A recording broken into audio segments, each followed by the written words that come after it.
Assalamualaikum warahmatullahi wabarakatuh. Salam sejahtera untuk kita semua dan salam budi luhur.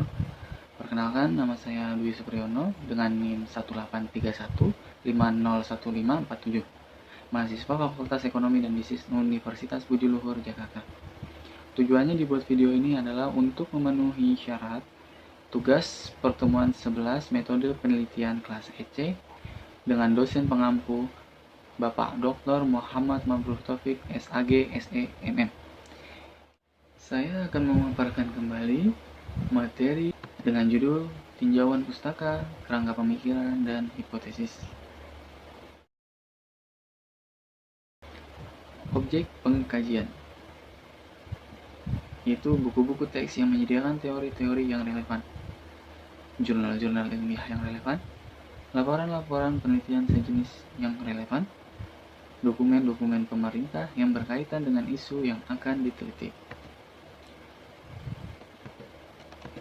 Fungsi tinjauan pustaka: sarana untuk menggali informasi dan pemahaman mengenai teori-teori yang relevan, variabel-variabel yang relevan, hubungan antar variabel tersebut atau hipotesis, metode-metode penelitian yang relevan atau pengumpulan data, analisis data, dan pengujian hipotesis.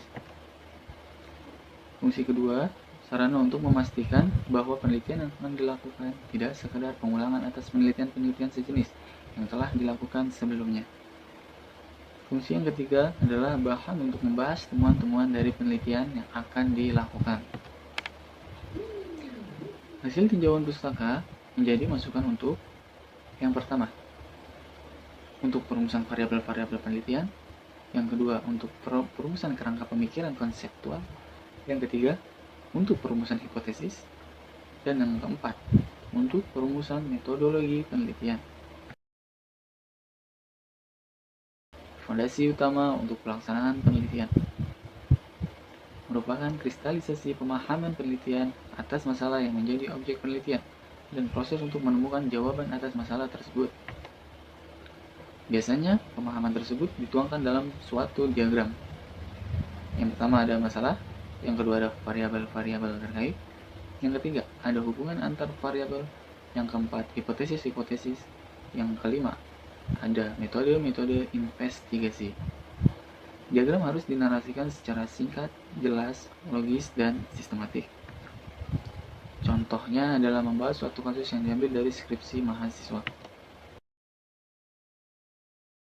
Pengertian hipotesis adalah penjelasan sementara atas fenomena atau masalah yang menjadi objek suatu penelitian.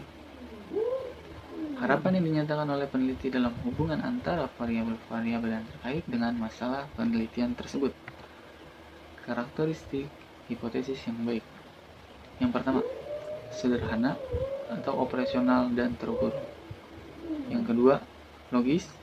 Yang ketiga, dapat diuji. Fungsi: membimbing peneliti dalam memulai penelitiannya, menentukan prosedur penelitian, membantu menetapkan format dalam menyajikan, menganalisis, dan menafsirkan data. Jenis-jenis hipotesis menurut cara penurunannya. Yang pertama ada hipotesis induktif, yang kedua ada hipotesis deduktif. Menurut cara menyatakannya, yang pertama ada hipotesis nol atau HO, yang kedua ada hipotesis alternatif atau H1. Directional hipotesis, non-directional hipotesis. Contohnya adalah membahas suatu kasus yang diambil dari skripsi mahasiswa.